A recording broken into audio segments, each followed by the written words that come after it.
Four biggest college football games this Saturday, November the 16th. I'm going to break them down for you. Free plays, my analysis in all four games, and my proprietary database simulation. That's all coming up in this top 25 video right now. Hi, this is Steve Merril, WagerTalk.com, back here on WagerTalk TV, breaking down the biggest games this Saturday, week 12. Whew, I'm losing count. It's week 11 NFL. By the way, check out my week 11 NFL Fade the Public video this weekend, but it is week 12 in college football. As we are well into November, the heart of the season is here, and we do have two official top 25 matchups based on the college football playoff rankings, and then two other bonus games I'm going to give you in which teams are just outside the top 25, and if they pull the upsets, they will be ranked next week. All right, let's start with the first game here. We'll go down in start time order with the two official top 25 matchups, and this game barely squeaked in, actually. Number 23, Missouri at number 21, South Carolina, 4:15 Eastern on the SEC Network Saturday afternoon.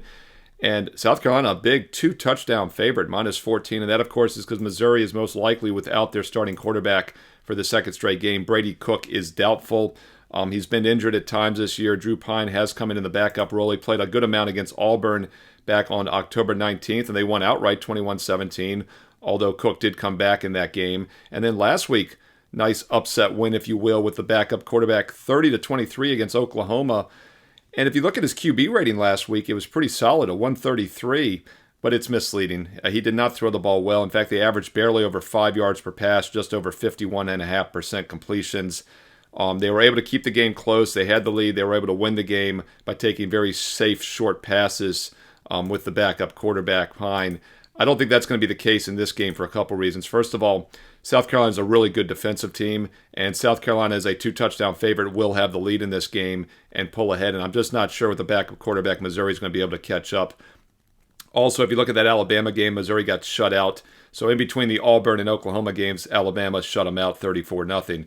South Carolina, nice win last week against Vanderbilt. You know, we went just 1-2 last Saturday on my best bets, and the one game I cut, my last cut was South Carolina. Good news is that thousands of you got it for free here in the top 25 video, and thousands more got it for free on my page at WagerTalk.com, because that was my free play of the day on Saturday as we faded Vanderbilt with success 28-7. Hey, keep in mind, I post a free play every Saturday in college football, Sunday in the NFL, and during the week in basketball as well. Check out those bonus free plays. I'm very selective. I have maybe 1 to 2 best bets during the weeknights, 3 to 4 on a Saturday or Sunday. So that free play is a strong last cut, and it did cash last week with South Carolina. Wish I'd used it on my best bet card, but at least a lot of you, thousands of you, not tens of thousands, got it for free here in the video and also on my page. So I do like South Carolina. I liked them last week. The week before, they beat Texas A&M outright by 24 as a 3-point dog, and they beat Oklahoma 35-9. So yeah, Missouri just beat OU.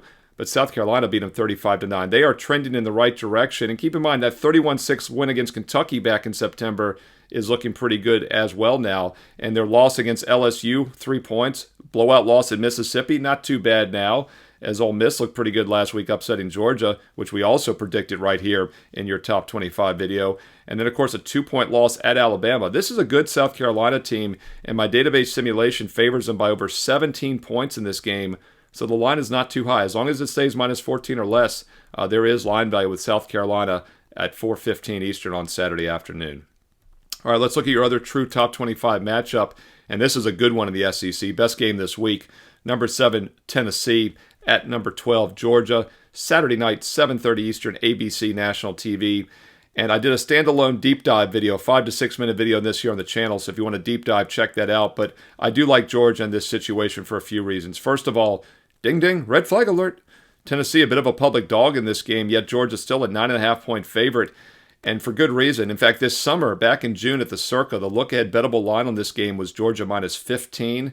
And then my simulation, 10,000 game simulation, still favors Georgia in this game by over 12 points, even with that loss against Ole Miss. And as I mentioned earlier, I liked Ole Miss last week. My simulation favored them to win outright by 3.5 points against Georgia. I gave them to you in this video for free, and it was not a surprise that they beat Georgia. Now, Georgia didn't look good offensively, just 10 points, but keep in mind, they had 3 turnovers in that game. In fact, it was the third straight game in which they've had 3 turnovers, and they've had 11 turnovers now in their last 4 games. Yes, maybe the turnover problems continue. And I'll tell you right now, if they have 3 turnovers, I don't like them minus 9.5. But I'm willing to bet at home, back at home, they won't. In fact, keep in mind, they have not played a home game in their past 3 games. They've had those 9 turnovers in 3 games, but at Texas, at Ole Miss, and neutral site against Florida. So I think back at home here for the first time in a month, in over a month actually, it's been October 12th since they've had a home game, will be a nice spark. And just not sure Tennessee has stepped up that much in class this season. Josh Heupel's fourth year at Tennessee, and my friend Tom Abraham, I do ESPN Radio with Tom in the Tennessee Valley every week. He pointed this out to me earlier this season, what a great spread record Josh Heupel's had in the first half. In fact, entering this season, I believe he was 48-22 career at UCF and Tennessee the first 3 years. In the first half, he started 3-0 this year to go to 51-22, and now he's gone 0-5 the last 5 games in the first half. So he's come back down to earth, and that's not a surprise because the Tennessee point spread record has also come back down to earth. 4-0 straight up in ATS start this season. They've gone just 1-4 against the spread their last 5 games. And one of those best bets we missed last week was Tennessee minus 26. They won by just 19. Took a knee at the 5. Oh, painful. That line was actually 24-25 when I released it, so it would have been a point spread win. And they still outgained Mississippi State by almost 200 yards. You know, when you're having a good run, you get the breaks sometimes. When you're having a bad run, you don't get the breaks. And I know many of you thought the sky was falling after a losing week in college and pro football. And basketball, and last week we went just 4-9. In fact, entering this weekend on a 4-9 run over the past week. But keep in mind, we were 16-14 the 3 weeks before that, slightly up. And we were up 82 net games the 11 months before that. So 5 games below 500 over a week or so is not the end of the world. If you cannot handle that, you really should not be betting sports. And I know 95% of you get it, and you comment below and say, man, we're in for the long term. We get the ebbs and flows, the occasional drawdowns. That's why we have a bankroll. But hey, look, I'm here to educate the new bettors. 30 states have legalized sports betting now. We get a lot of newbies coming in here. Just letting you know right now, it's a marathon, not a sprint. And we are still up big. In fact, up over 200 net units going back to the start of last football season. So you're going to have those drawdowns. In fact, embrace them. It's a great time to jump on board. In fact, if you've been waiting for a time to jump on boards, now is probably the time to do it. We had a slight drawdown over the past month after winning basically nonstop for the entire calendar year. Long-term approach. You can find out more about promo codes, special offers, free plays on my page, Steve Merril, WagerTalk.com. Once again, Steve Merril, WagerTalk.com. When you have some time, go back there and look as well. The last 20 best bets are recapped every day at the bottom. You can click on any of them also to read the analysis to see why I'm using certain games. Back to this game, though. I mentioned Heupel's great spread record is starting to crumble, but he also has not done well against Georgia the last 3 years since taking over. In fact, all 3 meetings the last 3 years, he has lost by 14 points or more. So don't let this big number scare you. I think Georgia minus 9.5 is the play in this game on Saturday night. Now, those are your 2 official top 25 matchups. Once again, I'd lean towards both home teams, South Carolina and Georgia, in those primetime matchups. But let's look at 2 bonus games. You know I always like to go just a bit outside and give you games that just missed the cut. And we're going to look at 2 of them here. These are top 30 matchups. Now, the college football top 25 rankings only give you the top 25 rankings. They don't give you additional votes like the AP poll. So I dig a little bit deeper. And we'll see here, first of all, that Pittsburgh dropped out of both rankings last week with their second straight loss. If you look at the additional votes, they're about 28th right now in the AP. They're the 3rd on the board there. So if Pitt does pull the upset against Clemson, they will be ranked again next week. But it's going to be tough. Starting quarterback is listed as doubtful. Well, game time decision, but he's actually probably doubtful. So I put about a 70% chance we're going to have backup Pine, who is a former starter for Pitt, in the lineup here. And when I run my simulation, by the way, I do factor that in 70% of the simulations. That's why we do 10,000 games and not 10 games or 50 games.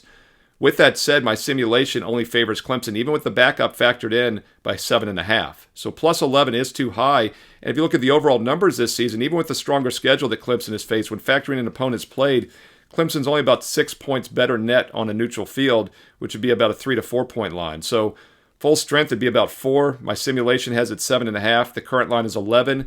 And even if they go with the backup, I'm not sure it's going to hurt them much because they're a run-based offense. Their passing attack has not been good even with the starter this season.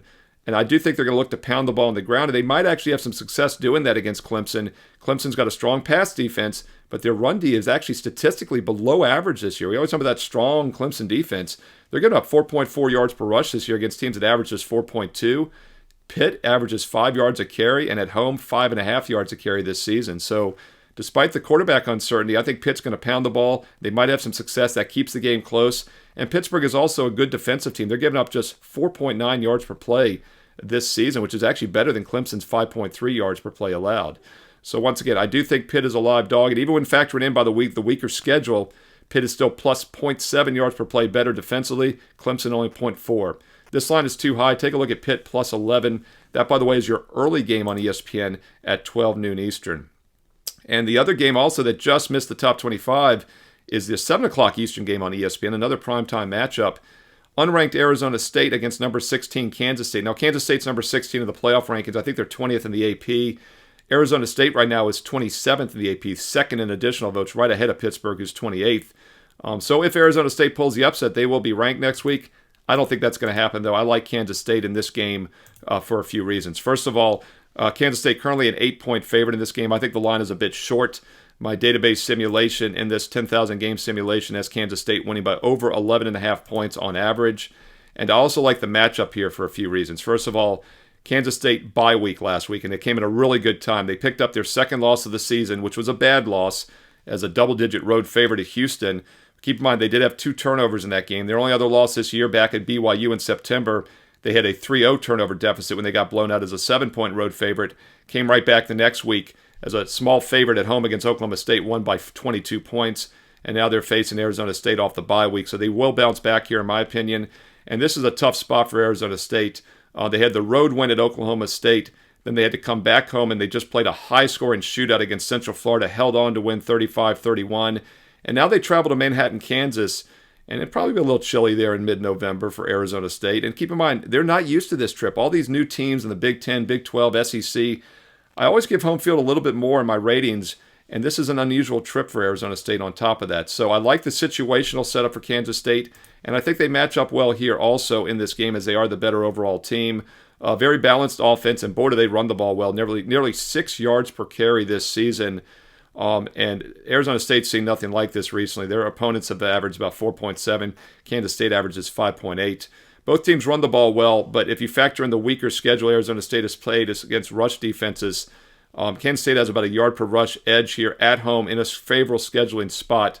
I like Kansas State here against what I think is a little bit of an overrated Arizona State squad. So take a look at K-State -8, an additional game. That's at 7 Eastern on ESPN. All right, those are 4 of the biggest games this Saturday in college football. A little top 30 action for you as I dug a little bit deeper since we only had 2 top 25 true matchups. Hey, do me a couple favors. Comment below if you find these videos useful. Let me know, and I will keep them coming. And also thumbs up like. That is so appreciated. It takes 1 second. Boom, you just did it right now. I saw it. You click that thumbs up like. Once again, comment below. Let me know your thoughts on these games, where you agree or disagree, but also what other college football games you like this Saturday. What best bets are you looking at? Hey, include some analysis if you have time. Let's learn and earn and win together, the tens of thousands of us here on WagerTalk TV. In fact, technically, it's over 180,000 subscribers. If you haven't clicked subscribe, make sure you do that right now for free. And also consider hitting that bell as well for an instant alert when this video goes up every week, when my NFL Fade the Public video goes up for Sunday, and also every day of the week when I put up a free play football or basketball video for you, including a lot of those weeknight high-profile national TV games. So once again, click subscribe, click the bell for an instant alert when videos and free plays go live here. And once again, comment below. I read the comments and I reply back. Now, if you want to comment below and go, Steve, what happened? You went 4-9 over the past week after being up 82 net games the previous 11 months plus. Fine, comment. You make yourself look foolish, in my opinion. I know many of you feel the same way. But hey, look, I'm here to help. If you honestly don't get money management, ask away. I will provide an answer for you. We rate my best bets as 4% of bankroll because we're not going to win every play or every week or even every month. You're going to have a drawdown. I know some of you jumped on board the last couple of weeks and you caught that drawdown after basically being unstoppable for 10 months. First of all, I'd say, why did you wait so long? Shame on you. But you can't try to time the market. That's why you take a long-term investment approach.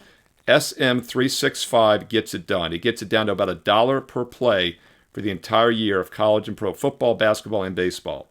Now, if you're not ready to take a full year package, I do have discounts available for the rest of this football season. Instant $50 discount on college or pro football, F-ball 50. Or if you want to try basketball, I know many of you have football for the rest of the year. If you want to add basketball, it's a great time to do it now with college and pro hoops here.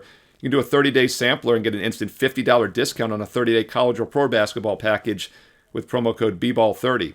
Now, look, you don't have to memorize these promo codes. They're listed on my page right now with full details. Take your time, go to my page, and do it daily, first of all, because I put a free play up almost every day of the week. A lot of basketball during the week, college and pro football free plays on the weekend. Also, you can see the last 20 best bets. You see when I win or lose. I don't hide anything. If I have a play, I use it, and my clients get it as well. Every game you see recapped on my page every night are the exact same games I'm personally using, and I'm very selective. You'll see 1 to 2 plays per night, maybe 3 to 4 on a weekend. Very selective, and that works out huge. That's why we're able to withstand the occasional drawdowns, because we're not high volume, right? Not going to win every day, every play, but if you have a true investment approach, if you truly want to win long term, and look, I know all of you say you want to win, but when you think the sky has fallen after one bad week, that doesn't tell me you really want to win. That tells me you want to get rich overnight, and that's not how it works. It's a marathon, not a sprint. But if you truly want to take an investment approach, check out the special promo codes. Go read the best bets. You can click on any of the previous best bets and read the recap. You can follow along as you build your bankroll. If you're new here, I highly recommend following along, and when you're ready to get on board, click it, set it, and forget it. It takes about 5 minutes a day to put the plays in and start making a long-term investment pay off for you. Once again, Steve Merril, WagerTalk.com. Hey, get there quicker with that shortcut, wt.buzz/SM. Follow me on social media as well, at Steve Merril on X and Instagram. 2 R's, 1 L, at Steve Merril on X and Instagram. Stay tuned here to Wager Talk TV. There's some more great free content coming up next.